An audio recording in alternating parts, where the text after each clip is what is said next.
샬롬 할렐루야. 디모데후서 2장 20에서 21절이요. 큰 집에는 금 그릇과 은 그릇뿐 아니라 나무 그릇과 질 그릇도 있어 귀하게 쓰는 것도 있고 천하게 쓰는 것도 있나니 그러므로 누구든지 이런 것에서 자기를 깨끗하게 하면 귀히 쓰는 그릇이 되어 거룩하고 주인의 쓰심에 합당하며 모든 선한 일에 준비함이 되리이다. 아멘. 제목은 준비된 자입니다. 디모데후서 2장 20절에 큰 집에는 금과 은의 그릇이 있을 뿐 아니요 나무와 질그릇도 있어 귀히 쓰는 것도 있고 천히 쓰는 것도 있나니 했습니다. 이처럼 그릇의 종류도 많고 크기도 다양한데 주인은 어떤 것을 골라 쓰겠습니까? 일단 용도에 맞아야 하는 것이고 주인의 손에 잘 맞는 그릇이면 좋겠지요. 그런데 아무리 주인의 손에 맞고 용도에 맞는다 하여도 깨끗하지 않으면 쓸 수가 없는 것입니다. 이런 조건들은 영적으로도 동일하지요. 그러면 어떻게 하면 준비된 그릇이 되어서 하나님 나라에 귀히 쓰임을 받을 수 있는지 구체적으로 살펴봅니다. 영적으로 용도에 맞는 그릇이 된다는 것은 각 분야에서 쓰임 받기에 합당한 자질을 갖춰야 한다는 말이죠. 주의 종이면 주의 종답게, 교사면 교사, 찬양 사역자면 찬양 사역자의 자질을 갖추어야 하는 것이지요. 기술직이라면 더 나은 기술을 쌓아가면 되는 것이고 하나님 나라에 잘 적용할 수 있도록 끊임없이 노력해야 하는 것입니다. 물론 어떤 사명이든지 가장 기본적으로는 영적인 자질을 먼저 갖추어야 하는 것이지요. 곧 말씀을 무장하고 기도를 쌓아야 합니다. 다음으로 주인의 손에 맞는다는 것은 순종하는 것을 말하죠. 아무리 달란트가 뛰어나고 능력이 있어도 순종하지 않으면 쓰임받지 못합니다. 하나님의 뜻은 동으로 가는 것인데 자기 뜻대로 서쪽으로 간다면 하나님의 일을 이루어질 수가 없기 때문인 것이죠. 마지막으로 준비된 그릇의 가장 중요한 자격은 깨끗한 그릇이어야 한다는 것입니다. 깨끗한 그릇이라는 것은 마음의 악을 버리고 성결된 사람을 말하지요. 물론 기왕이면 많이 담아지는 큰 그릇이 좋은 것이고 귀한 금그릇이 좋습니다. 그러나 아무리 귀하고 큰 그릇이라 할지라도 씻지 않아서 더럽다면 쓸 수가 없는 것이죠. 성결되어서 깨끗한 그릇이 되는 만큼 사명 감당할 능력도 더 받을 수 있는 것이고 순종도 더 온전히 할 수가 있습니다. 에베소서 6장 12절 우리의 씨름은 혈과 육에 대한 것이 아니요 정사와 권세와 이 어둠의 세상 주관자들과 하늘에 있는 악의 영들에게 대함이라 하였고 고린도 전서 4장 20절에는 하나님의 나라는 말에 있지 아니하고 오직 능력에 있음이라 하였습니다. 하나님의 나라는 사람의 능력과 지혜로 이루어지는 것이 아닙니다. 원수 마귀 사단과의 영적인 전쟁이므로 영적인 능력이 있어야 하는 것이지요. 영적인 힘과 영적인 능력은 죄를 버리고 성결되는 만큼 임하는 것이기 때문에 하나님께서도 성결되어 영적인 힘이 있는 일꾼들을 항상 찾으시는 것입니다. 그런데 성결을 이루기 위해 노력을 하지만 더딘 이유가 있겠지요. 그것은 첫째, 구체적으로 지속적으로 노력하지 못하기 때문입니다. 지속적으로요. 둘째는 자신의 모습을 발견하지 못하기 때문이지요.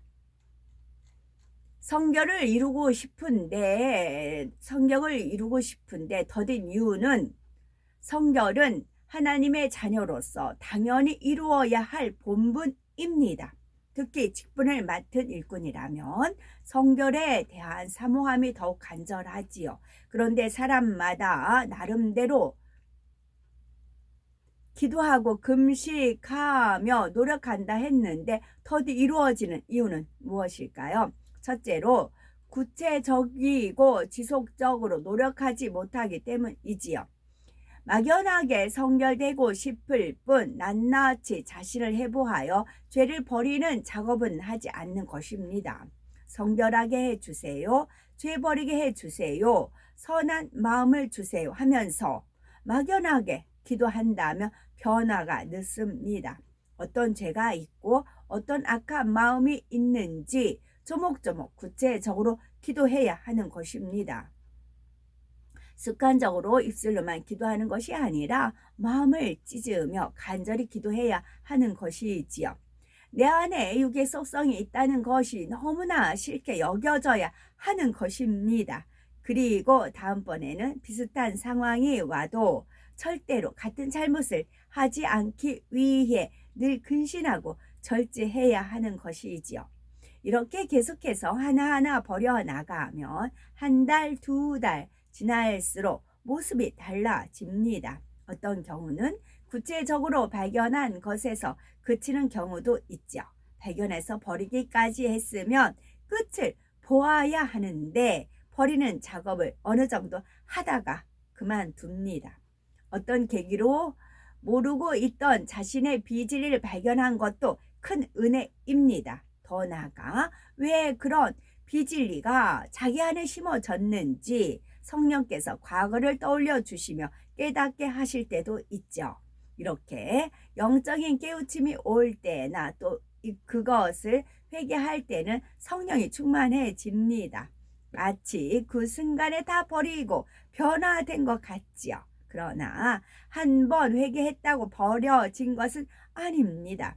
잡초를 제거할 때 뿌리를 남겨두면 금방 다시 자랍니다.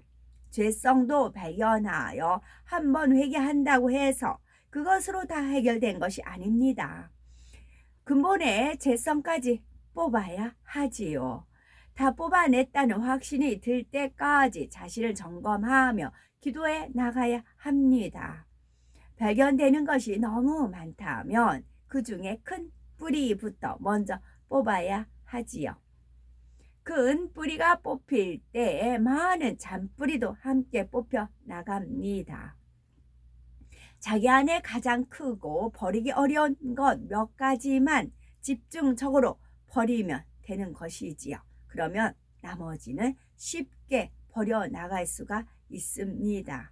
이처럼 구체적이고 지속적인 노력이 없으면 점차 신앙이 정체되기 쉽습니다. 늘 준비하려고만 할 뿐 막상 준비된 자로서는 세워질 수가 없습니다. 둘째는 자신의 모습을 발견하지 못하기 때문인데요. 이 경우는 자신에게 어떤 비질가 있는지 잘 깨닫지 못하는 것입니다. 때로는 비진리의 마음을 진리로 포장하여 스스로도 속는 경우가 있지요. 자신의 의와 자신의 틀을 깨닫지 못하므로 자신의 모습이 잘 보이지 않는 것입니다. 예를 들면은 자기가 잘한 것만 생각하고 잘못한 것은 덮고 넘어가는 경우가 있습니다. 한 일꾼이 하나님의 나라를 위해서 뜨거운 열정으로 어떤 일을 했습니다. 그런데 그 과정에서 다른 사람을 불편하게 하고 화평을 깨는 일이 생겼지요. 내 고집과 자기 주장이 상대에게 부딪힐 원인을 제공한 것입니다. 이럴 때도 자기 틀과 자기 의가 있으면 자신의 모습을 발견하지 못합니다.